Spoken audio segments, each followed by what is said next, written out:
Okay, 3, 2, 1. Hello, everyone, and welcome to episode 107 of Midweek Metagame. I'm HarryMTG, joined by my two regular co-hosts, Patrick Robertson Hi. and Gabriel Nassif. Hey, what's up, everyone? Finally got the true cast back on the stream, back on the podcast. I'm excited. I'm also excited to talk about a lot of Modern today, as well as both me and Pat have played FNMs. So I think we're going to be talking about getting back into Paper Magic as well, and kind of whatever is really on our minds. But I guess before we get into this episode, as always, this podcast is brought to you by Card Market. For those who don't know what that is, it's a marketplace online to buy anything Magic the Gathering related. Singles, accessories, deck boxes, playmats, whatever you can think of, it's on there. You can also sell on there, get rid of your collections, whatever. And it's not only Magic the Gathering. Check it out for any other card game. They're amazing. Cardmarket.com or cardmarket.eu. They sponsor the cast and they're the best. But, you know, if you personally would like to support the podcast, best place to do so is at patreon.com/midweekmetagame. No pressure to do so, but that's the best place to go. But I'm hyped, you know, to get straight into the conversation. Pat, I feel like I haven't spoken to you on the podcast in a long time. So why don't you start it off and talk about whatever you want to get into? It's been a while since we overlapped, isn't it? It's actually something that came up when I was at a physical Magic the Gathering store playing physical Magic the Gathering cards on the weekend. So there was a kind of like local modern tournament capped at 40 players at one of the local stores here in Oxford. I turned up, I played, I went 1-2, I dropped, then I cubed. It was great. I had a really nice time. It was really good to be shuffling cards, calling the judge, just interacting with human beings again. It was just really nice. Everyone was really welcoming, and I had a really good time. So, oh yeah, I have no real kind of like feedback on the event to give other than, you know, it was a modern tournament. I played Murktide. I think the event was won by Tribal Flame Zoo, who beat me in round 2 in the winners bracket. Mm-hmm. Yeah, so why don't I give a three round tournament report? In round 1, I played against Red Green Ponza. I had Ragaman. They did not kill it.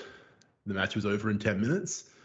Then in round 2, I played against Tribal Zoo. I won a really interesting game 1 where they had the 3/1 legend with Hexproof and Multicolor, who makes a 4/4 artifact golem, 4/4 golem whenever you cast a multicolor spell. And so they had that, and then they cast Bloodbreed Elf, made a golem and attack with both their creatures, and I Archmage Charm their golem and ate their 3/1. And so I won that game. And then in game 2, they had 4 Tribal Flames to kill me. Oh, damn. Yeah, they cascaded into the 4th one with Bloodbreed Elf when I was stable. And then, they just kind of ran over me in game 3. Then I played against a blue-red, like blue moon. It's like so blue-red with Murktide and Snapcaster Mage and Blood Moon in the main. And we just played like a super long 3-game set where like it kind of came down to me taking, well, in a kind of like microscopic sense, it came down to me taking a little bit of damage off of Fiery Islet that, like, you know, just it started adding up, and it was impossible for me to avoid. But I actually just died to their Hall of the Storm Giants.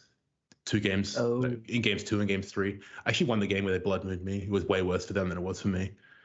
And honestly, in retrospect, when I was thinking back about the match, I should have actually considered bringing in my blood moon, like at least one blood moon for game 3, just because I'd seen the Hall and it was so brutal for me in game 2 that I think it's like one of the major defining factors in the matchup was just their access to Hall of the Storm Giants versus my lack of access to it. So, yeah, I could probably have thought about bringing that in. The list I played was like almost, you know, cookie cutter from Magic Online, but I had been trying a few things. I've been playing with Seasoned Pyromancer in my 75. I think last time I was on the cast, I'd like talked about this as a kind of idea that I'd like to try, and I have been trying, and it's been working out really well. So I only played 1 on Saturday at this tournament, but I've played up to 3 in leagues on Magic Online. None in the main. I just have it in the sideboard as a kind of like augmentation of the kind of the control plan versus the blue decks or the blue control decks. So one of some of the rationale, you know, for those of you who weren't there or haven't listened to that episode, was that a lot of the time you want to bring in Blood Moon against like blue-white control or, you know, 4-color control, and your deck's not very good in like a normal post-board configuration at spending red mana. So Seasoned Pyromancer gives you some leverage there. Like it lets you spend red mana effectively and cycle cards that are. It also lets you cycle cards that are like locked under Chalice. So like it's good if they have Chalice of one in play. It's good if they have Rest in Peace, and it trades pretty favorably with Solitude as well. So my plan post board has been kind of cut down on Murktides, maybe cut 3 Murktides and bring in the Jaces and some number of Pyromancers to go along with, you know, usual kind of counter spells and stuff like that. And it's actually been working pretty effectively. Every time my opponent casts Rest in Peace, I kind of pump the fist now. And so if you're looking for ways to kind of juke in that matchup where they may not be expecting you to interact on that axis, it's been pretty good for me. It also means that you can have more of the kind of 1 mana soft counters, so like Fluster Storms or Spell Piercers, because in a long game you can just cycle them away with Pyromancer when they become dead. So that's kind of the only major kind of innovation that I've had over the last couple of weeks of playing. But it was really great to play physical cards again, to be perfectly honest. Yeah, I actually played an FNM with Blue Red Murktide as well. I guess for those who didn't know, I was in Berlin for the past week to record for Card Market, sponsor of the podcast, big up. And there was some like FNM going on, and luckily I managed to borrow a deck from a listener of the podcast, actually, Balana, shout out. And it was the full Murktide list. I think he specifically said he copied Doom Switch, which was nice. It was 4 rounds. I went 2-2. I guess I'll do a same tournament report. Round 1 played against Blue Tron. Both crushed them, even though both games I thought I was going to lose, because I don't know if they had Tron both games, but you know, Blue Tron is like hit or miss with them, because you know they don't have like payoff when they have Tron. You know, whereas when normal Tron has Tron, they're like Karn, Ugin, whatever. Whereas they were just kind of playing their lands and not doing anything. Round 2, I played against I played against blue-black Asmo Urza, which was kind of interesting. I lost a very close game 3. I mulled 5 and I almost won. It was pretty sick, but couldn't beat all the. That's something that I kind of haven't really realized, is that Asmo has the sack 2 foods to deal 6 damage. I mean that is like actually the first time I've had a creature die to Asmo, because I don't really play creature decks. That was annoying to play around. And then round 3 played against Burn, got crushed. Round 4 played against Burn, but this one was actually just a budget build. Mono red Burn, so then I actually managed to win. But I think I won because my opponent did not bolt Ragavan on turn 1. They just kind of kept bolting my face, so I kept attacking and bolting all the creatures they played. So there's a very strong correlation between Ragavan staying in play and attacking and you winning. Yeah. So do you think the burn matchup? Fun. You don't actually think the burn matchup's good? I kind of feel the opposite way. No, to me, what I dislike about the burn matchup is that, first off, their Searing Blazes are insane value, and the Searing Blaze can kill Ragavan and DRC without having to have landfall, as well as, I don't know if it's the hands I keep or whatever, but I mean, you're only playing, 12 threats in Murktide? So, you know, they just kill your 1-drops, and then you have to try and get a fast Murktide, and then at this point, I mean, you know, they're like, do you see what I'm saying? Like, I feel like Murktide is too slow. It's like a 3-turn clock at best. Sometimes too. I understand what you're saying. And like, this is definitely a matchup where Consider Overthought Scour hinders you a lot. But I found they're just really bad at racing Murktide. So if you just interact on turn 1 and turn 2 and then resolve Murktide, it's pretty hard to lose, I think. Yeah, I agree. When I used to play Murktide, the burn matchup felt good. It was always close, obviously, because it's burn, but in the end, you're usually able to kill them before they do. Yeah, I mean, also, like, I made a lot of, playing Paper Magic is really, it's like its own game. For example, like, I like to put my cards like face down on the table so that like they can see how many cards in hand. Because I think honestly the most tilting question is when opponents always ask like, how many cards have you got in your hand? How many? So I always have them like face down, like singled out, so they can just count themselves. And like all the time I'd have like a Spell Pierce in my hand, and they would cast a non-creature, and I wouldn't Spell Pierce it because I'm just like, yep, And then I just realized, wait a second, I probably could have spell pierced that. Yeah, Uh, literally. I also I do the same thing as you. I like to like leave my hand kind of like face down, just fanned out on the table. But I try to keep track of what's actually in my hand. Yeah. So like Well, I think one of my it's only favorite when, yeah. one of my favorite things to do actually is where you've got it face down and you're just kind of like sitting there like slumped in your chair a little bit, just kind of like like looking a little bit kind of disengaged or whatever, and they cast something and you just flip up the spell pierce blind. You just go like, yeah, it's this one, and just throw it into the air. And I just spell pierce arc. I knew that like, the third face down card was my spell pierce. Like I had it. I wasn't just disinterested. Yeah. That's one of my favorite things to do in paper magic actually. Okay. So Yeah. I played that with Merc. Sorry, what were you gonna say, Gab? I was gonna keep going.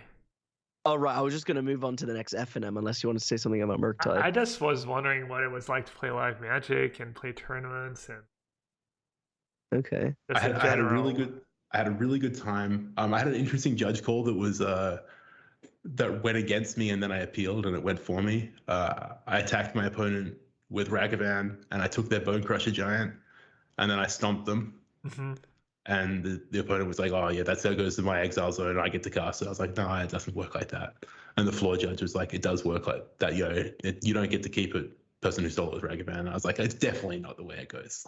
Please, just give me the head judge." And it just felt like old times again, where I was just like, "Floor judge, you do not know what you're talking about." Yeah. There was a head judge at FNM? It wasn't FNM. It was like 15 pounds entry, like winner box basically. Oh, how many people were there? 40 players or 39 players or something like that. Oh, damn. Okay, Yeah, well, basically, like mine was in Germany. They're capped at 20 players because of like, well, I mean, COVID is really bad in Germany right now, and like, there's like, they're meant to be in lockdown, but they're not in lockdown because some complicated politics stuff. So, yeah. But I'm surprised. So how many rounds was it with 40 players? It was 6 rounds, but I played a sweet three of 6. Mm. Yeah, it was 6 rounds to cut the top 8. Even if I went like I made top 8, I wasn't gonna be able to stay because it would have. But this is okay. This is something that many people may disagree with me on. But if your tournament has a lunch break, I hate it. There's nothing worse than a lunch break in a Magic tournament. A lunch break? What's wrong with that? It's so bad. The number one thing that sucks about paper Magic is sitting around and fucking waiting.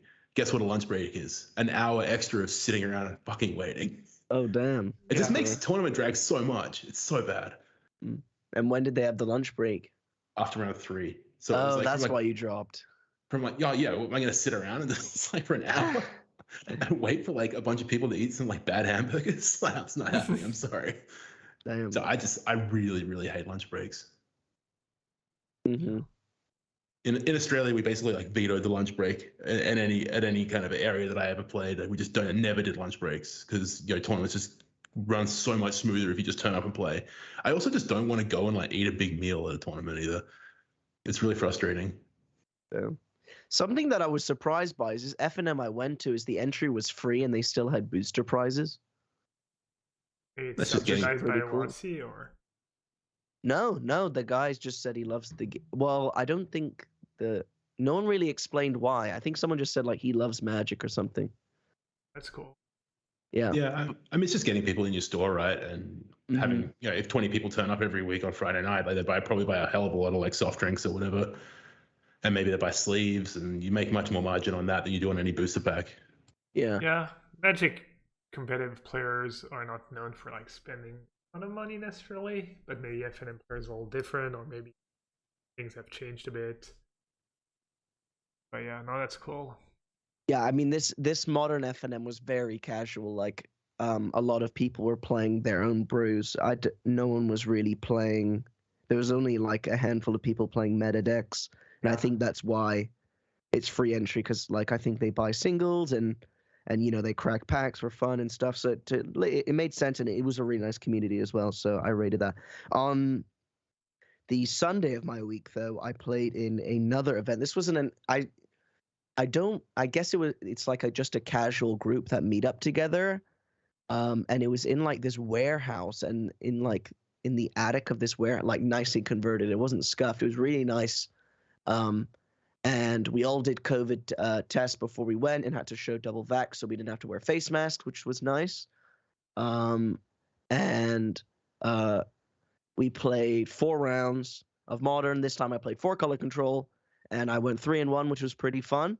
I played against Blue Red Blitz round 1, the old mana Morpho Storming Entity. Obviously, with Solitude and Omnath, that matchup was very easy. Just Prismatic Ending and Solitude everything, and then play Omnath and win. Round 2, I played against Jeskai Murktide. So the guy was specifically tuning his deck to beat the meta, he said, because everyone plays control. So he had 3 Teferis in the main of Murktide, which made sense, I guess. And then round 3, I played against actual Blue-Red Murktide. And then round 4, I played against Amulet Titan.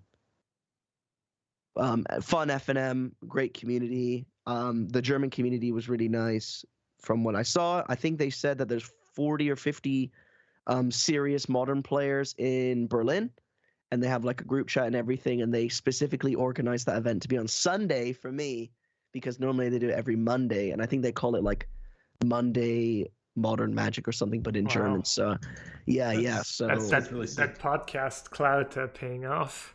Yeah, it was really Definitely. nice. I appreciated it. Yeah, did Definitely. anyone come up to you and be like, "Oh, I listened to Midweek Metagame"?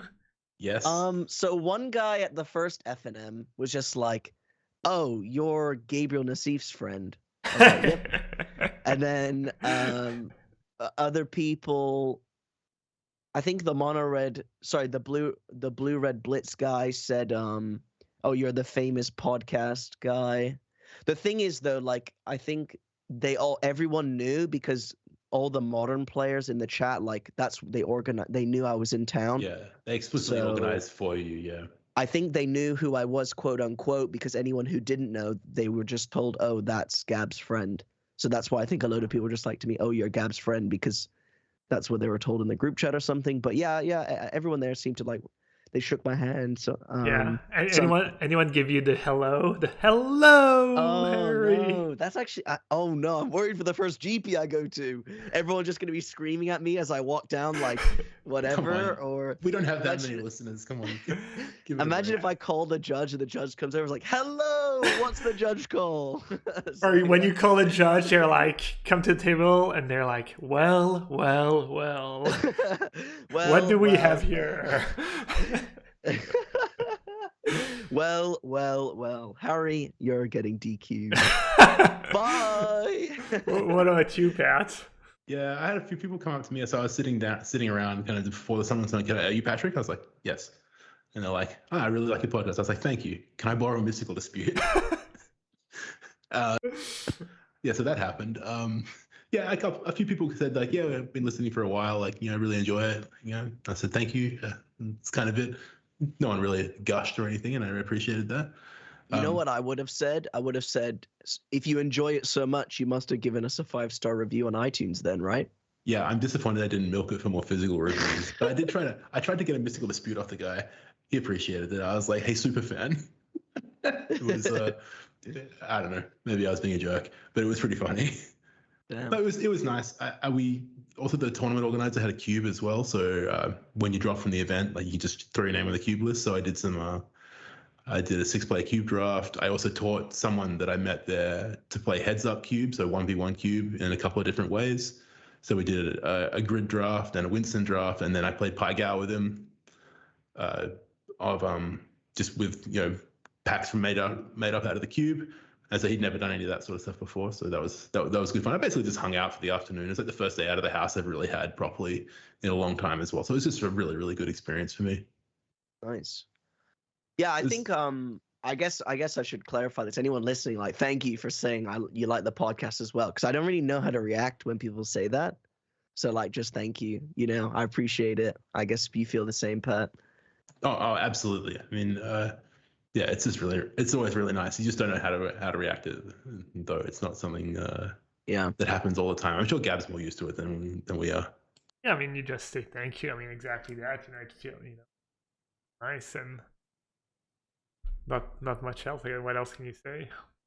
Yeah, exactly. Like, you're not compelled to be these people's like best friend or anything. It's just that you just acknowledge it and move on. Yeah. It's always interesting because, like, what is it? People who watch or listen a lot. You know a lot about me, yet I know nothing about you. So it's like a weird shock sometimes. Like someone will come up That's to me and be true. like, "Oh, I don't know. Oh, how was your brother's birthday or something?" For Yeah, well, example, and it'd be people like, ask "What me. the? Oh yeah, I'd probably talk People to him ask on me the how stream." Teddy was. People Yeah. ask me how work's going and stuff like that. I'm like, yeah, like obviously, like after this is after they've introduced themselves and said I Yeah. listened to the podcast. I'm like, okay, I Yeah. understand that you know me in this context. Yeah. It's totally fine to talk about that sort of stuff as well. It was really fun and really nice, and I wish I'd done better, but at the same time, I don't think my day was impacted negatively in any way by not winning. It was great. I had a great time. Oh, nice. Yeah, no, I think that's kind of it in terms of playing paper for me. I mean, I think I honestly like me playing paper just really makes me feel like that I want to go to another one, but I don't really have FNM And in my town anymore, sadly. So, you should come up to Oxford. The FNMs get pretty big here, apparently. oh, okay. So Oh, like yeah, and it's only like a 6 pound train for me, I think. yeah, I was gonna say like it's pretty close, right? But no, at the store that I go to, they have like FNM and weekly kind of like events going on. The FNM when I went for like one round about 2 or 3 months ago, and there was maybe 20 people playing Modern on Friday night, and then there was a pot of 8 drafting. So that's pretty sizable, and everyone was playing like real decks as well. So it's the sort of thing where like if you do want to come up, we could look at us on the podcast organizing Harry to come visit me at FNM social calendar organization. But yeah, you should definitely get a chance to do it, and I'm excited to do it again as well. I'm looking forward to maybe the new year, finding a bit more time to do that as well. Yeah. Yeah, I'm definitely down to come to a booster draft or something in Oxford, or if I can borrow a modern deck. I feel like I'm a beggar now. I'm like, I'll come, but I need a deck. I've got nothing. Like, I've got a commander deck. That's about it. Man, I've been living the borrowed deck life for so long. You just got to get used to it. It's too expensive to play Magic otherwise. Yeah, Gab, do you own any Magic decks, like competitive decks right now for Modern? I doubt it. I haven't bought a card in 2 or 3 years, so unless there's a deck that went untouched, unchanged, I don't think so. I don't own Archmage Charms or Ren and Six, Ragavan, all that stuff. No Modern Horizon 2 cards. Now it's going to be interesting next time I have to go play a live tournament. You have to think at some point in time it's coming back. I mean, obviously, you had Reed on last week, and they just did the GP Vegas, and that obviously looked like it went like it was a big success. So I imagine that stuff like that is happening again in the future. Yeah. There's going to be more and more of that sort of stuff ramping up, even with this whole Omicron thing going on. But I expect to just see more and more and more of that going forward, and it's probably time to buy some paper cards again, Gab. That said, if they're not tying it to any pro play, I don't know what your incentives are. Yeah. But even before the COVID hit, I didn't play a ton of live Magic. It was mostly the Pro Tours, and as far as GP type events, I would go to maybe 1 or 2 a year. And Yeah, I remember you went to GP Lyon and whatever, and you top 8 with like Mono Blue, Merfolk, or whatnot, but you hadn't played many GPs. yeah, that was Lille. That was that was kind of a comeback. First big results in many years. We'll see though. We'll see. Maybe I'll start going to more tournaments. Depends. Probably not. Probably kind of the same as before. Go to the big tournaments. Maybe a few easier. Who knows? Who knows how it's going to be structured though? But Yeah, I really hope they bring back something that resembles even the regional PT structure that they had before COVID hit. Big live events I think are just mandatory for Magic to continue being a thing that, especially I care about, and I think on the whole, I think that the kind of subculture needs these sort of things to exist. yeah, that's what people say, anyways. That's sometimes what people say and feel like it's different from the reality, but I don't think that's the case for Magic. I mean, these live events are just so popular. So many people show up. Even before COVID, the GPs kept getting bigger and bigger, right? Every year, every event. So Yeah, I've been listening to the Resleevables podcasts with Cedric Phillips and Patrick Sullivan. And it's really, really good. So you should listen to that as well if you're looking for a podcast to listen to. But they go through like events that are tied to specific Magic sets, and every time they go through this, they go through that like, okay, the year was like 2012 or whatever, and this GP in Europe had 1,800 players, and this GP in North America had 1,800 players, and they're like, hint, hint, hint, hint, they're very popular. Yeah. They are. Vegas was huge. Curious to see what the first big European event will look like. Yeah, I mean, honestly, judging by European GP standard, I'm certain it's going to be massive, unless there's kind of like obvious bad things going on. But yeah, I don't think it's going to be scheduled in that kind of environment anyway. Yeah, who knows? Who knows? Hopefully, I'm wondering what's going to happen in terms of coverage. Like if GP coverage came back, how the numbers would do. But we'll have to see, I guess. Did you guys? I was going to say, did you guys play much Magic Online this week? played just a tiny bit. I only played a league with Amulet, a league of Living In for CFB, and 2 rounds of blue-white control because I went O2 drop. I was busy testing some standard and historic for the Innistrad Championship. I don't think I'm going to get into it because honestly, there's not much to say. I barely played any standard. Kind of went was the team deck. And for historic, every set I played was kind of a flip, honestly. I felt like every matchup I played was my teammates was 50-50. The whole time of me playing on the ladder was various decks things were fine, but not great. So yeah, historic's been really cool and really diverse. And I'm curious to see what shakes out of the tournament, even though it won't be a huge sample size. So until we keep getting more historic tournaments, it'll be hard to know. But I don't really like standard right now. I'm not a big fan. It's the same 3 or 4 decks, and the games are kind of okay, but it's the same patterns over and over again. Whereas historic's really sweet, and modern's pretty cool right now too as well. I think I would rank it historic is my favorite format, then modern, then far behind standard.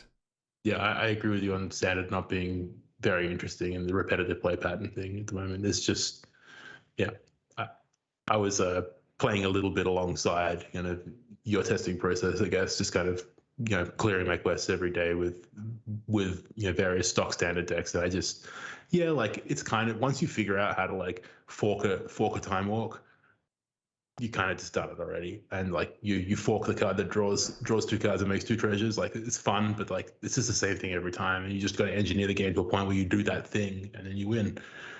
Yeah, I haven't enjoyed it at all. So why don't we talk about modern?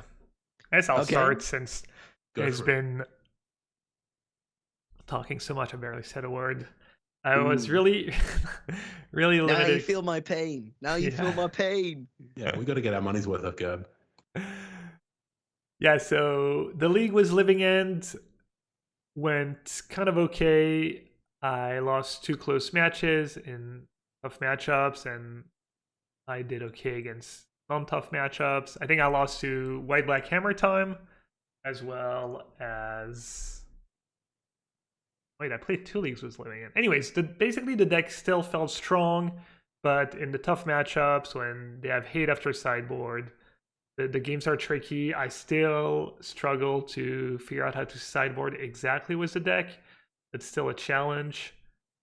And yeah, I would say the deck is strong, but not in the greatest spot in the meta when people have multiple spell bombs, because a lot of the decks are Urza Saga decks, so they're naturally going to have couple spell bombs, which if they draw naturally can be tough, and if you don't kill them fast enough, they start getting them with Saga, conjuring them back with Lurrus, so that's not very enjoyable. But it is kind of the fun police. If a deck's not prepared or doesn't have great ways to interact with you, it does feel pretty easy. So that was for Living In. I played my first league was Amulet Titan ever, or at least in a very, very, very long time. And that was fun. I almost trophied. Yeah. I was like, wow. I made so many mistakes, and I was a mistake away from trophying, but it finally caught up. The deck felt strong. Is really hard. Yeah.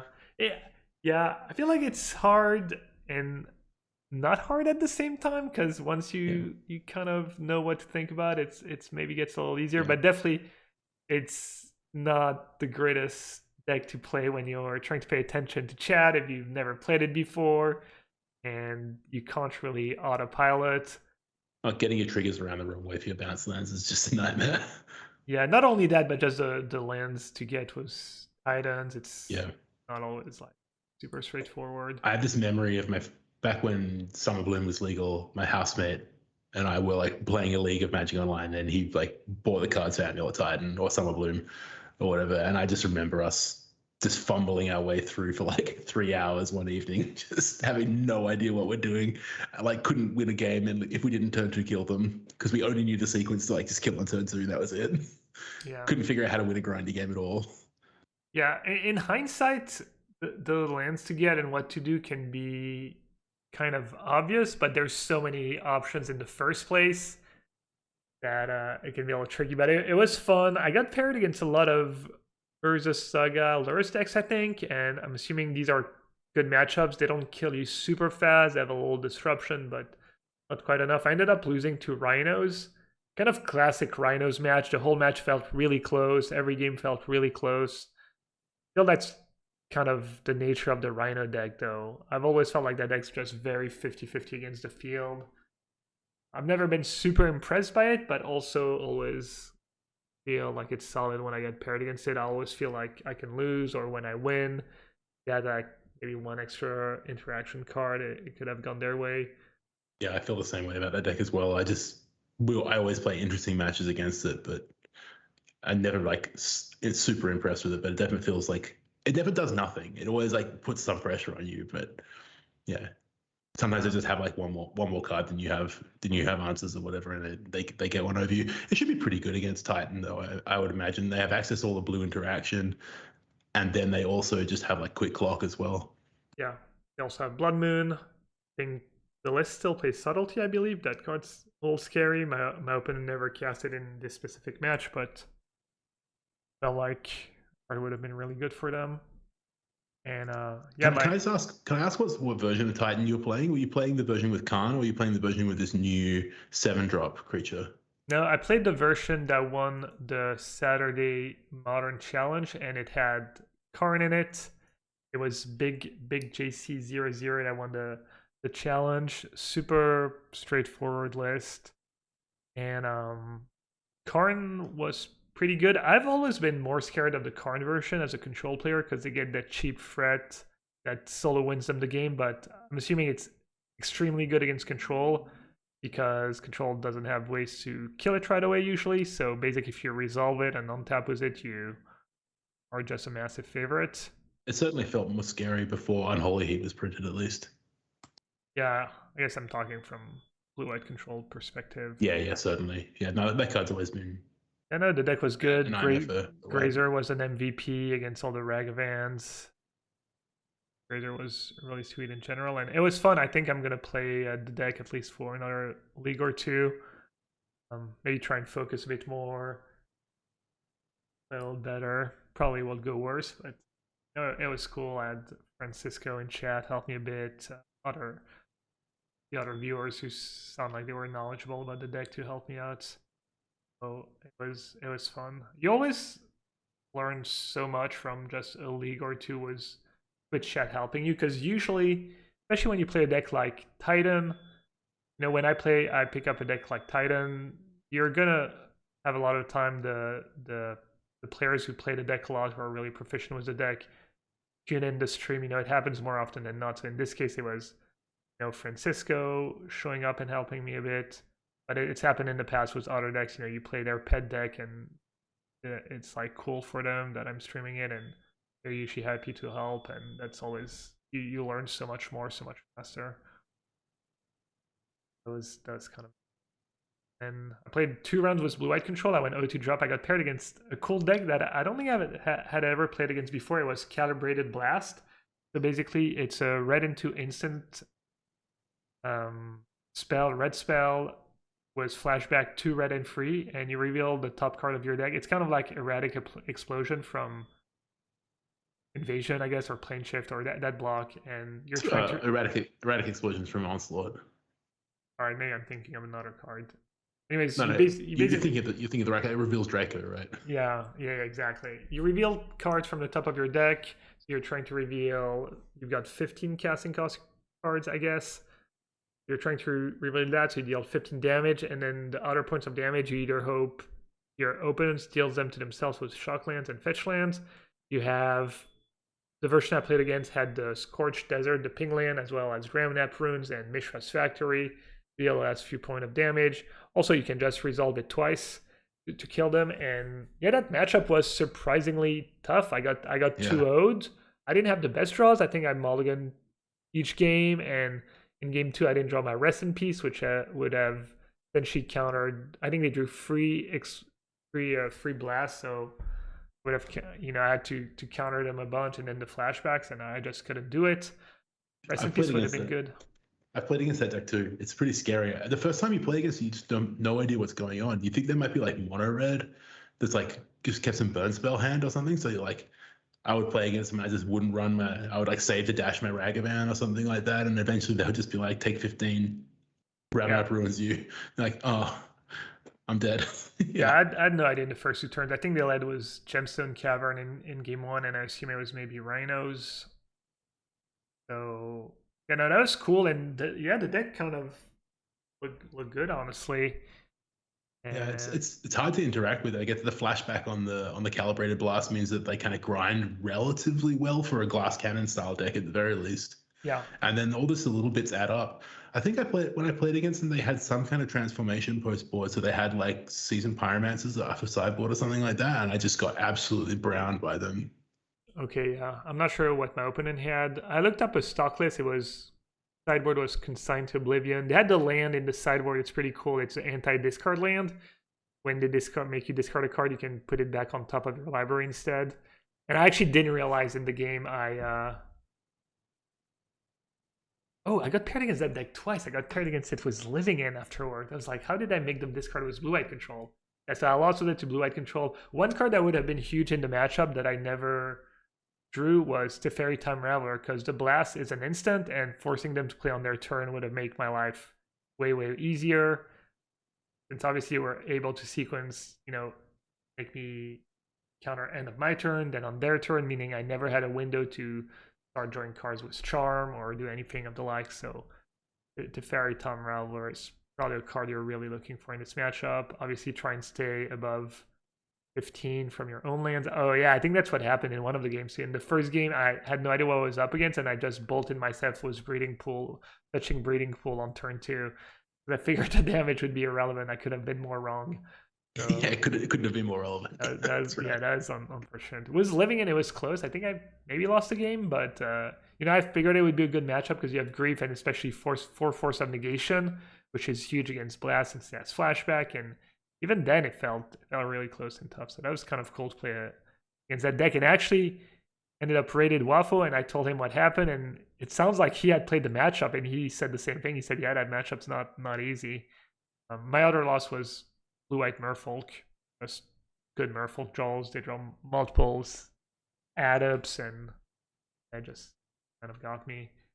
So yeah, that was my week of playing Modern, but I think you guys played a lot. Yeah, I just played a lot of Blue Red Murktide with Seasoned Pyromancer. I tried the Jeskai version that Harry said he played against, and when I went to this tournament on Saturday, probably about a third of the Murktide players in the room. There were probably about 5 or 6 Murktide decks in the room, but 2 or 3 of them had the white splash as well. Some people just splashing for Prismatic Ending. Some people splashing for Teferis as well. Wear Tears in the sideboard give you a little bit of extra legs against a deck like Hammer Time. I think that the white splash gives you a lot of legs in particularly the Hammer Time matchup, which is just otherwise is so awful for Blue Red. Yeah, definitely. I didn't even know that Jeskai Murktide was really a thing, to be honest. So it's kind of cool that you had some at your LGS. But for me, I only played some Blue-White Control, some 4-color Control, and some Murktide. And honestly, out of the 3, I'm still really high on 4-color Control. But I think honestly, it's kind of just my comfort place, really, because if you think about the history of control decks that I've played, what are the best control decks that I've performed with? Stoneblade, Uro control and 4-color control, all kind of very tap out esque versions of the control archetypes. So they're all decks that have been really good in Modern at various different points in time over the last few years too. True, that is true. But I personally am really backing 4-color right now. I don't know. I just really like, I guess, the play patterns. I really like the fact that you're playing Ren and 6, like just all the good cards. But I think Red and 6 is just so powerful right now. Like I was playing as Murktide as 4-color control, and I was on 8 life, and they had a 7/7 Murktide, and they had to attack my Ren and 6 because it was about to ultimate. So it's like, yeah, I think that I still really back the deck, and I really liked it. Did you see any 4-color control in person at your paper event? Yeah, there was a few people playing it. Someone who I'd met previously there was playing it, and they also went 1/2 drop. And did they also have their Rolex wisdom? Was their 4-color control deck, and so rolled in, and was their Ferrari busted out the 4-color control deck? I don't know if this person listens to the podcast or not. They haven't revealed this to me yet. But they basically, when they arrived, they'd offered to lend me some cards. So they lent me a couple of Season Pyromancers and stuff like that, and the Jace that I was missing. But they also just turned up and just gave out like cards to like so many different people. So I think they were bankrolling everyone in that tournament. So yeah, it makes sense that they would also be playing money pile as well. To be fair, I have to say that my Murktide list was basically full foil, and most of the foils were like, like the full border ones, and like the counter spells. There were 4 foil Japanese alternate art counter spells. I've literally never seen them before. Ooh, like, very nice. Yeah. I had the worst counter spell experience at this tournament. So I bought 4 foreign black border counter spells off of Magic Card Market, at the sponsor of this podcast, a while ago. But I only had 3 in my deck box that I took to this tournament, and I really wanted to play the 4th. So I was scrambling around trying to get a 4th, and the only one I could find was a very basic Modern Horizons 2/1. And so every time I drew it, I was just kind of like, why did I spend like €15 on these very nice ones that's sitting at home? Just have to draw this piece of shit counter spell. Yeah. So it does the same thing anyway. Yeah, but the cards that got loaned to me as well were the only foils in my deck as well. It's just this strange feeling where you're kind of like, foil, like why do I have a foil? Yeah. No, that's something someone asked me actually at the event. They were like, do you not trade? I was like, no chance. No chance. I don't have time for that. Bun that. Like, can I so we used to, I feel the exact same way about like not trading, but my friends and I used to play this game where it was essentially kind of like randomized trading game. So what you do is you like basically you get a card that's worth $2, $4, $6, $8, and $10, and you put them face down in a row in front of you, and someone else does the same, and then you just roll a dice, and like 1 through 5, like you just put that card, a random face down card in of like random value essentially, and the other person does the same, and then you high roll to see who takes the 2 cards in the middle, and on a 6 you put all your cards in. Oh, we're just promoting gambling on the podcast now. It's officially not gambling. It's just like average value trading. You just like the expected value of any card going in one direction or another is like flat. But we used to just do this between tournaments, and like I had like 8 engineered explosives at one point in time or whatever I like acquired through this thing. So yeah, trading sucks. It's a huge waste of time. This was a much better system, I found.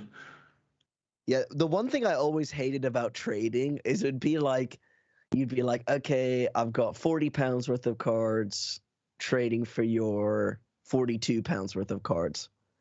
They're like, okay, then I should get a £2 card then. Oh. Like it's always just like has to be exactly like, it's just so long. It's such a long exchange. And then they're like, oh, well, you don't have a £2 card that I like, so I'm not gonna do the trade then. Stuff like that. Like, I've literally had people back out of trades in my life because they're like, oh, this is like, my app or whatever they have says this is 50 cents in your favor. I was like, come on. Yeah, like, I don't even remember. What the fuck is going on? Didn't we just used to like top it off with whatever 50 cent or €1 out of your pocket? Oh, people are just, I don't know. Some people are just pathological. It's so long. I don't know. I hate it so much. It's so much. It's just the biggest negative time sink. Yeah, I hate it a lot. That's why I don't trade, and I don't I can't be bothered to organize a trade binder as well You as. just got to borrow or you got to buy. That's the only way to roll. Yeah, I was saying like I'd rather take the 30% loss at a vendor or spend time selling them on Card Market, the sponsor of the podcast, in order to get money to buy other cards. So Yeah. I'm completely with you. Yeah. You were talking about 4-color control. I really like that deck, but my problem was that the Rakdos matchups were just bad. I couldn't beat Rakdos Lurrus. I couldn't beat Grixis Shadow Lurrus. I was losing to Jump Sagavan, so oh wow. these decks got pretty popular. I don't know if you've played these matchups with 4-color control, if you feel differently, or if it's just matchups you haven't played. I actually think they're actually I think they're fine. I mean, I wouldn't be too concerned about Death Shadow. Maybe you didn't have 4 Solitudes at the time, but I feel like Death Shadow is a really annoying one. I think the only matchup I would say yes, I'm not favored is like a Lurrus discard deck playing a load of Turax and a load of Croxes. I think it's generally speaking how many Croxes are they playing. It makes it difficult because you get into these spots where it's like, okay, I need not only a counter for the Croxa or removal spell, as well as a counter or removal spell for the Lurrus, and it's in the late game, so obviously you've used removal spells on Ragavans and whatnot earlier on. So I think generally that's how I would judge the matchup, but I don't know. I feel like I'm either like 50-50 with them or slightly beating them more than I've lost to them, but I can definitely see spots losing to them, and also I think that there's a lot of kind of game against them with what you have. I think something that I've realized now over the past week and a bit of playing with 4-color against these creature decks, like I'm really happy to put Kahira into my hand turn 3 because Solitude pitching Kahira is like really, really good, saving like the Teferi Time Raveler or the extra Omnath in your hand. And I've been doing that way more. So like, for example, like against the blue-red Blitz player, I did that both games. Like I've just been aggressively putting Kahira into my hand, and that's really improved a lot of my matchups, or they've played out a lot more differently in my favor, I feel. So I don't know. Yeah, maybe it's a small sample. I think I'm literally 0-6 against these decks. Oh, damn. They can cheese you in the early game was Ragavan, and in the mid to late game, it's just so hard to turn the corner because they have Unholy Heat to deal with all your threats. They have their own card advantage. You have Urza's Saga. The Grixis Shadow deck has cheap counters for Omnath, so you don't even get the cantrip a lot of the time, which you will at least get that against Rakdos. You talked about Crocside. That card is a problem. Spreading Seas can help delay that a bit after sideboard. That card is scary. So yeah, something about these decks in not always the exact same way, but basically anything that's red black X and has access to Lurrus has been a problem for me. You know, I've played Force Solitude, that 4 prismatic ending. I have all the removal, but you don't have that much late game. I trimmed down on 5 mana Teferi and Jace. Maybe going back to 2 copies of each would help there, but even then, if you're a bit slower and your curve is higher, then when you do play these Planeswalker, it's maybe harder to protect them because you didn't have the cheaper cards. And yeah, could be variance, but I think these matchups have been tough because they have been beat you in the early game, and it's not trivial to turn the corner. Even in games where I felt like I should have won, the game was going really long, and you think was 4 iterations, 4 Omnath, Fairy, Jace, 4 Solitudes, the Fairy Time Raveler to get value out of them. It was just not enough. They had kind of their own ways of doing that, whether it's Lurrus, Ren, Urza Saga, Croxa. Death Shadow was a little different. Death Shadow, it felt like you just had drawn in the lock and disputes and discards, and if you don't deal with their threats right away, you just die in 2 turns. Matchup felt really tough. That's kind of the way these these two essentially an aggressive deck that can grind versus just a grindy deck play out a lot of the time. It's, I think, like heuristically, I would say that Death Shadow is going to be really tough for 4-color Omnath because they both can pick apart your kind of like hand and make your draw clunky with their discard spells, but they also just back it up with counter spells to trade, at a mana advantage. But then, like, on paper, I would think that like the red-black rock deck should be relatively good for you because like you both just top deck, and in theory your deck has more powerful cards in it, so you should top deck more live more often. But then like you think of cards like Turak and really make it quite hard. They can actually get card advantage against you, and then you're in this like really tough spot post board where you really want to transition into a deck that just has like no removal and all just haymakers, right? So you don't get ripped apart by discard, but you still have to be respectful of Ragavan. And so you wind up keeping in like prismatic endings and solitudes and whatnot, and you just then again you make yourself much more vulnerable to their discard spells, like making your draw like not line up well with theirs. So yeah, I'm not surprised. And like that deck doesn't have a great answer to Lurrus either. It just kind of has to suffer a Lurrus turn, which is pretty bad. Yeah, a lot of people ask me about 4-color Yorion as opposed to the 60-card version. I actually haven't played with the 4-color Yorion version, so it's hard for me to say. Assuming that deck's more powerful was Witness and Ephemerate and the loops, but a little less consistent and maybe a little slower to get out of the gates. So I could see that deck being better in these grindy matchups, but maybe worse in, I don't know, just more. I know that in the mirror when I played Canister, it was obviously small sample, but maybe I was slightly favored because I had more of the good cards condensed in 60 cards. I had 4 Ren and 6 in my 60 card deck. I had 4 Teferi Time Raveler, etc., etc. So maybe I had a slight edge there. And I think in the games it felt like maybe he got stuck was some clunky cards in his hand that he didn't have time to use. But it's hard for me to say. I don't know if you guys played the 4-color Yorion version at all, if you have any insight. No, but I actually played a lot with the Death Shadow side. This like past fortnight or so, I played a bit of the Rakdos Shadow deck as well. The Corey Bowmaster played at the Invitational. I played something like that. I got a question for you, Gab. What do you think about Solitude in that matchup? Do you think it's actually good, or is it the sort of thing where like it's actually just a 5-mana spell and it's kind of clunky? I think it's probably average. Not great, not your worst card, not your best cards. I started to think that like it's not actually the greatest card of all time. It's just like, at least coming from the Murktide side and a little bit to the Death Shadow side, it feels like it's really easy to trade advantageously with it. Like it's either a 5-mana spell which is too clunky, or you get 2 for 1, and yeah, well, I think decks exploit Solitude pretty well at the moment if they're built correctly.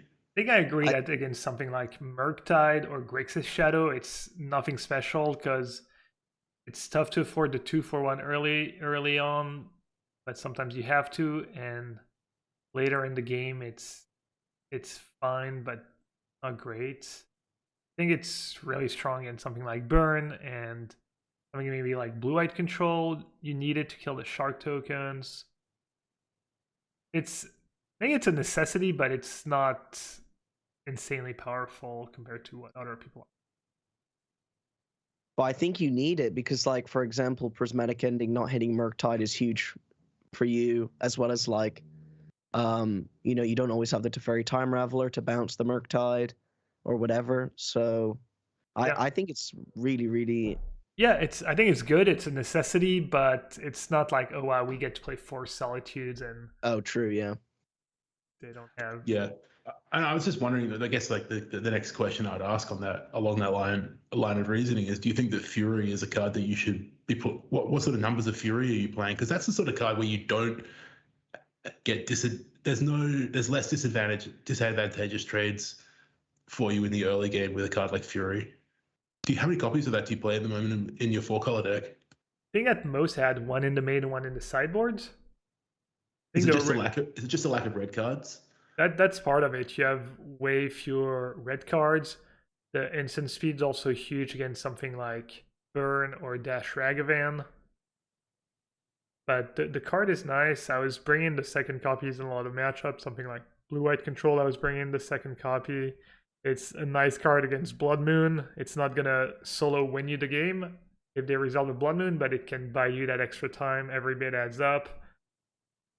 And you do see Fury show up more and more in all kinds of deck. There was a player playing Murktide who had 2 Furies in the sideboard, I believe, this weekend that made top 8 in one of the really? challenges.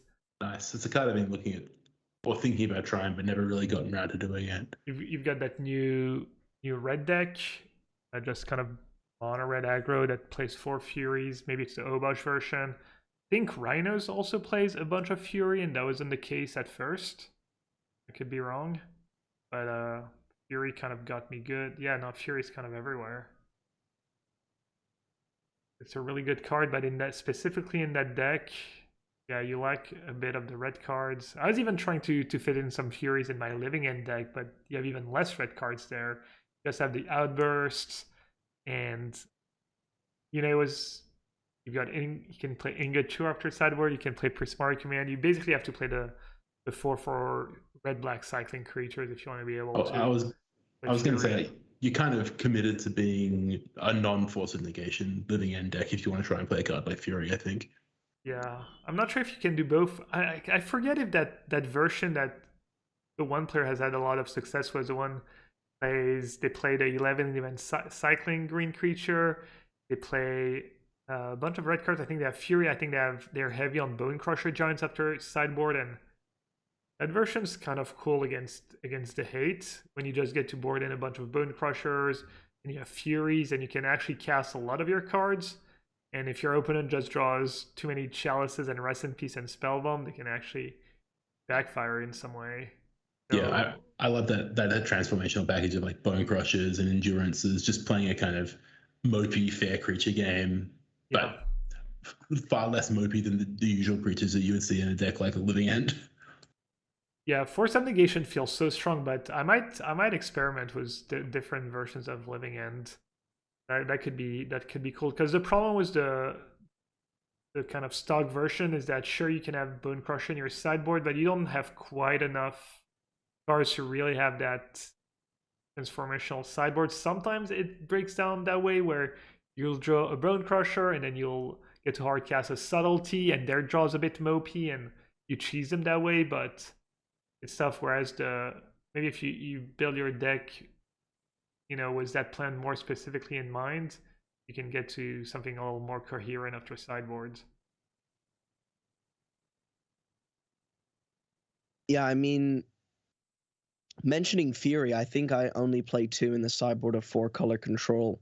And every time I've played it is when my opponent has a Blood Moon in play and I just hard cast it with all my mountains. So I don't really have an opinion on Fury. The only thing I can definitely agree on is the red cards, as well as the red cards in my deck, 4-color control, are just the best cards, like Ren, Expressive Iteration, like they're all low to the ground cards that I can normally cast, whereas Solitude, I'm normally pitching like Teferi, Hero of Dominaria,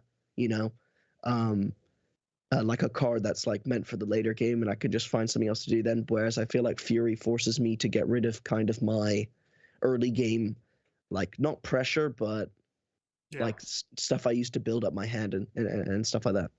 Yeah, that makes sense. I mean, it's just that, and that you have less choice. You're not gonna have like a couple of the different Teferis, maybe a second Omnath if you're playing 4. It is nice that you get to pitch the extra Ren and 6, because the second Ren and 6 you draw is usually really, really bad, but that doesn't happen that often. Mm-hmm. Should we talk a bit about modern challenges, maybe? Sure. Gotta start by shouting out Soulstrong, who top 4 both challenge was Grixis Shadow, which is kind of my sleeper pick for potential best deck in the format. I've just been really impressed playing against it, and I feel like it's a deck that's not played a lot, but that has had really good results. Who knows, though? That's just guesswork. I'm with you. I had a similar thought over the last fortnight. Just is this a deck that I really should have been playing for a long time? Does it just do the Murktide thing but better? Yeah, I actually wanted to play it yesterday, but you had the Rag Vans on your account. I'm kind of glad though. I got myself some Urza Saga and played the Titan deck, but it's definitely a deck I want to try, or I think at least one of us should try.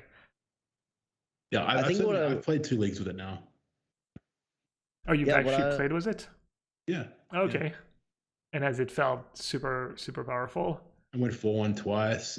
I don't know if it feels super powerful. It just feels like you have good red 1-drops and discard spells and then counterspell to back it up.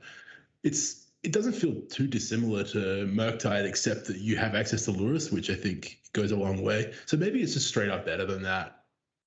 Better than Lurrus. Yeah, I don't know. It certainly feels less like you kind of got like the old version where you would have Street Wraith and Team of Battle Rage and you have to manage your life totals super carefully. This one it's more kind of like, yeah, your shadow comes down as like a 4/4 so it doesn't get bolted, or and honestly the format's like at the sort of point where it doesn't really matter what size your shadow is once it comes into play, because Unholy Heat kills it almost every time. And then the other answers that people commonly play are Solitude and Prismatic Ending, so it doesn't really matter. So you just put your shadow into play at any point in time, and then you try and set up like a turn where you just dress down to kill them, like end of turn dress down to untap and kill them with shadow. Yeah, Dress Down looks super sweet. That card Yeah, is... it's a card that I hadn't played with at all up until I played the shadow deck, and then I tried it actually in the sideboard of my Murktide deck, which other people have been doing a lot of, and I've been pretty impressed with it in the shadow deck. I'm less impressed with it in the Murktide deck though. Yeah, when I played in Murktide, it was always fine, but it still felt hard to justify sideboard slots for it. It didn't feel That's like exactly it did how I feel as well. anything unique. Whereas in that Grixis Shadow deck, it's so good. It combos with Shadow, it combos with Lurrus, and obviously it Combos with has... Croxer too. Has a nice combo with Croxer. Oh, You can just frontside cast Croxer. Oh, so you can end of turn 2 Dress Down, on tap Roxine, you get to keep it into play. Yeah, they don't discard a card, but you just play a 6/6 for 2. Damn, yeah. No, so many applications in that deck, and obviously hosing your opponent. You know, Titan's back up on the rise, so that's just huge. Great against Titan, great against Stoneforge Mystic. Obviously really good against Urza Saga tokens. It's a sort of card where there's a whole bunch of little corner case applications that start to add up. Yeah. And a deck like Grixis Shadow gets to play it in the main because it has some kind of proactive reason to have it. Whereas I just felt like, it's good in Murktide in the spots that it's good, but they don't come up often enough, even within the matchups where they do come up, to really justify. I think I'd rather something more generic. Yeah. You can basically lug them out, right? It's a bit slow to get going, but if you have Lurrus in play, you just play that in your end step every turn, and it stays into play in their turn, and that means no more Titan, no more nothing, no more Urza Saga token. Exactly. So, I don't know how often it comes up in practice, but really hard cool deck, and I've been impressed. Yeah, so this Grixis Shadow deck did pretty well over the weekend. I think there's more than just Soulstrong. So it's in 3rd place and 4th place with Potterosimo. Yeah. Playing essentially the same list again. They have three dress downs, 2 Croxes, whereas Soulstrong has 2 dress down, 1 Croxer, 1 Snapcaster Mage. And it's even in 5th place as well. So there's 3 copies in this top 8 of the Saturday Challenge, I think it is. And so, obviously a pretty impressive showing for the deck, and it's really been put on the map after the Star City Games Invitational, I think, the other week, where a couple of people made top 8 playing copies of it, and now people are taking it seriously. Yeah. No. Yeah, for sure. It was also kind of the comeback of Hammer Time. I feel like the past few weeks it was maybe 1 copies of Hammer Time in top 8s, not a ton, and it was all over the place this weekend in top 8s. There was also Dredge that's back, so that brought Dredge back, I guess, and people have been playing the deck and doing well with it, as well as a copy of Humans. Menguchi was happy, and a copy of Lantern in the top 8, so a little different landscape, I guess, for this weekend. A little less like no blue-white control, less no burn, but some decks we hadn't seen in a while, the comebacks. So, yeah, Modern's just, I guess, in a really good place right now. It still feels like maybe Hammer Time, for people who take time to master the deck, might be kind of the fun police and one of the best decks in the format. But there's room to play other decks, I guess. I love seeing Humans here as well in this top 8. Yeah, it's been a while since I've seen a Humans deck do well. Yeah, you got a copy of Grist. Can you put Grist into play with Ether Vial? It's a creature anywhere but in play. So yeah. Yeah, that's pretty cool. You can also no. How does it work with recruiters? Because it doesn't have power or. Oh, it is a 1/1. Okay, so you can recruit for it too. It's Wow, I didn't even considered see that synergy. That's great. as long as Grist is it's a 1/1 insect. Yeah, you can recruit for it. You can put it into play with Ether Vial. When it comes into play, as it enters, it probably doesn't pump your creatures, right? No. Or is it considered? Yeah, it probably No, doesn't. it's not a creature anytime it's Yeah. on the battlefield at all. Yeah, that was interesting. A bit kind of a slightly more expensive build was free recruiters and free Mantis Rider. I guess they trimmed. They had 2 Adelines too. Oh. Yeah, Adeline's a card that we kind of. I think I asked you about it when it was spoiled on when that set came out, and you didn't have a particularly high opinion of it, but it's certainly it's found a home in standard certainly, but also kind of historic and getting some play here as well in modern. The 4 toughness is pretty relevant, I think. I've got an interesting judge question for you guys involving Grist. Okay. If you Cavern of Souls name insect and you cast Grist with it, is it uncounterable? I would say yes. I would guess yes, No. but it's the Planeswalker on the stack, right? So it's not a 1/1 insect on the stack anymore. As long as Grist the Hunger Tide isn't on the battlefield, it's a 1/1 insect creature in addition to its other types. And Cavern of Souls says, add 1 mana, spend this mana, so I mean, you can't spell. Darwin's Veto a Grist, right? So it's a creature on the stack. Yeah, you can't. Oh, yeah. Yeah, oh, I think it's an it's insect on the stack uncounterable as well. Oh, I yeah, think if it's an insect on the stack. Yeah. All right, so trivial RTFC judge question. Okay. Okay, my bad. It's okay. It's definitely a sort of card where like every time my opponent like gets it in a weird way, I'm like, oh yeah. Like they cast Court of Calling for 3, I'm like, this couldn't possibly be anything that saves them. I'm like, Grist, oh that's nasty. Or they're like, Aether Violet or Collected Company into it or whatnot. It's always kind of a bit of a head scratcher. Like, how did that even happen again? Yeah, I actually played against I feel like people are trying to move away from the traditional humans, and they're starting to play way more unique cards. Like I played against a humans deck splashing for Ragavan into Fairy Time Raveler. And I thought it was kind of like just a crappy brew, but then the person told me that it was from like one of the challenges or something, and I guess we might have missed it one week. It's the sort of thing where like as they print more and more humans, you can move away from being 5 color, and so you can start playing a normal mana base again, and then you can start playing Ragavan if you really want to. And you get to play actual spells, maybe non-creature spells as well. What a novelty. I think there's a lot to explore, and I mean, you probably still want to be leaning on these really powerful cards like Chandler, Ragavan, etc. But a lot of room for innovation. Spike kind of shows it over and over again. You're willing to take the time and think of it outside of the box and just copy lists, which is not easy, especially for people who don't have a ton of time. Even I feel like I have a little time, and it's so overwhelming. I especially felt that way for Historic recently. One thing I will say is that's curious about this 8th place humans list as well is that it doesn't actually have any copies of Esper Sentinel, which I felt like was one of the biggest gains for humans recently. Yeah. The 1 mana Thalia. It's basically the most brutal card of all time in the Murktide versus Hammer matchup. And I'm surprised to not see any copies of it here in Treeborn's list. Yeah. Might just be an oversight. It could possibly be. It's also the sort of thing where like, yeah, it's just a 1/1, so maybe it's not really like in your plan. But at the same time, I think that there's enough kind of like mopey small creatures that get big in that deck that you should probably justify having some copies. It's just such an obscene card. Yeah. Every time the Hammer Time opens on, I'm like, well, I can't possibly win. Yeah.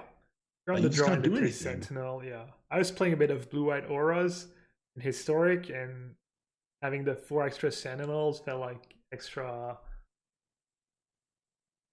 enchantress in some ways, because you can just slap enchantments on it and then you have to pay more and protect it on their first removal spell. It feels super brutal. Even if you go, sentinel and put an aura on it and they kill it, they still, you're still even on cards because they can't pay the 2 mana early in the game, so it's not even that big of a deal. It's like kind of a free roll, right? Either they kill it and you're even on cards, and they don't kill it and run away with the game. So. Yeah, definitely. It's also the weirdest thing about Esper Sentinel is that it's basically Thalia, except you have the choice to not pay the mana, and I always feel like it's way worse for me than Thalia. Probably that's because it's cheaper, and sometimes because it comes into play in turn 1. Like it's a pain in the. It's more of a pain. It's a pain for like twice as long or whatever. I always cast. I'm like, I can't do anything. Yeah, I can't cast a spell. But really, what I should do is just let them draw a card and kill it, and just move on with my life. But I just never do. I just always get punished. No, it's definitely an interesting spot when to know when to let them draw the cards and not. I think in general you want to not let them draw a card because they're typically playing no other source of card advantage. So sure, you'll take a little damage, but you really don't want them to get closer to that Colette Kit company, or maybe let them make their land drops and be able to put Lurrus in their hand, that kind of stuff. Yeah, find a cigar to Zaid or whatever. Yeah. But I've also had games where I was like, okay, I just have to play my spells. I let them draw like 2 or 3 cards of Sentinel, and it didn't matter because it was when I was playing 4 color control. At some point I cast Verdict, and then I went Omnath the Farrier or something, and sure, okay, they drew a bunch of cards, but it wasn't that big of a deal. I had it all. I've often found myself like trying to set up these spots where I pay for it on the one turn and then just cast a whole bunch of spells. Yeah. Yeah, it's a really, really interesting card, and it's like hard to play against, I find. But it's really funny, like that idea that like it's Thalia, except you can cast the spell for cheaper, but it just feels way more punishing. It's a really like it's dissonant with like it's like your heart and your head telling you to do completely different things. Yeah. And it really is just because it costs 1 mana and it comes into play so much earlier. No, it's a cool design. Right. Is there anything else we wanted to talk about? No, that's good with me. I've got to get to the library soon. Yeah, I've got to get home soon as well. So. Oh, sweet. Okay. Well, I guess we should move on to Life on the Line. Yep. So for those new listening, don't know what Life on the Line is. It's a theoretical tournament tomorrow. You win, you live. You lose, you die. Got to bring a deck list from every format we talked about today. Obviously, just Modern. I'll start things off because I think I have the fastest response time to this question. Easy 4-color control. I will run back the same list that I played on Card Market's YouTube channel, which I think will be coming out in 2 weeks. A nice gameplay video for you there. What about you, Pat? Not really sure if I'm going to keep playing Murktide with Season Pyromancer or if I'm going to run Grixis Shadow. I think Grixis Shadow is actually a really, really good deck and probably a better version of Blue-Red Murktide, all things considered. So I'm going to play Grixis Shadow. Yeah, I'm going to go with Grixis Shadow too, despite not having played the deck. I've been really impressed playing against it, and like it has the results to back it up. It's also my kind of deck. I've played a bit of Murktide, these blue decks. Aggro control is my style, so Grixis Shadow it is. Okay, and then obviously we finish off every episode with The Price is Right using Card Market's website. I think this week, why don't we try Death Shadow? All right. Okay, a card that's been reprinted twice. Maybe no, it's at least been reprinted once. The rare too. Okay. All right, I've got a number.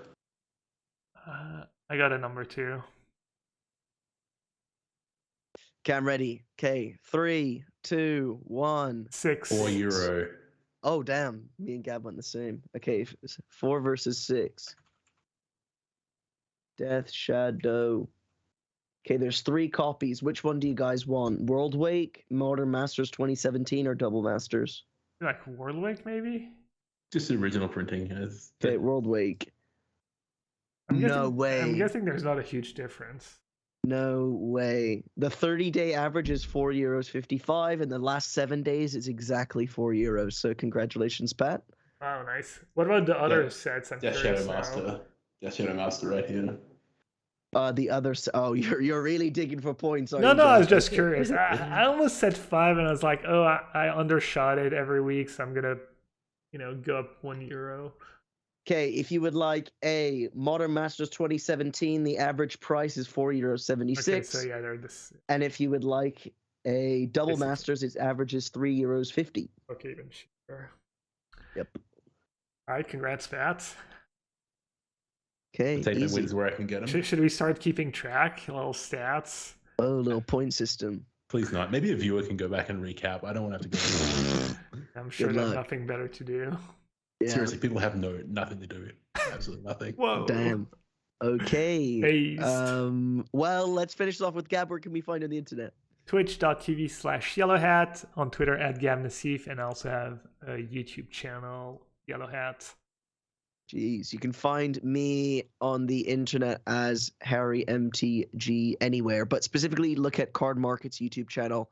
Over the next few weeks, obviously, I went to Berlin to record a load of stuff for them, and they're a really generous sponsor, and I respect them a lot, so show them some support. What about you, Pat? You can find me doing admissions interviews next week at the University of Oxford. So if you're coming to Oxford or applied to this college, you can see me then. Otherwise, I might actually be streaming a little bit over Christmas break. So I've got a couple of weeks off. So maybe twitch.tv/GetSmart. Oh yeah. Okay. Hopefully you can find me winning the Innistrad Championship this weekend and securing my spot for Worlds. Top 6 gets a World invite, so that's a pretty big deal. I don't love my chances. I think our decks are fine-ish, or my decks anyways are fine-ish, and I haven't played with them a ton, even though I've played both formats of these kids. So yeah, tune in this weekend. Twitch.tv/magic. Historic part should be really sweet. Standard, it'd still be exciting. I think it'll be a fun tournament to watch, though. There's a lot of people qualified, a lot of different testing teams, so many different decks that are potentially playable in Historic, so who knows. All right, I'll be sweating it with you. Yeah, people even in Standard have been experimenting. There was a cool mulch deck by Felix Liu at Top 8 Challenge. People have been playing variations on control, like Esper, Blue Black. Wafu Tapa's qualified. He's been, trying to make kind of pure control work. So I'm excited. Good to hear. Good to hear. I guess that wraps up the episode, though. And for those listening, you made it this far into the episode. Thank you so much. And I guess we should also finish it with, please don't forget to give us a review on iTunes. Supports the podcast. And I guess for those watching on Gab's YouTube, don't forget to like and subscribe. And catch you guys next week. Later.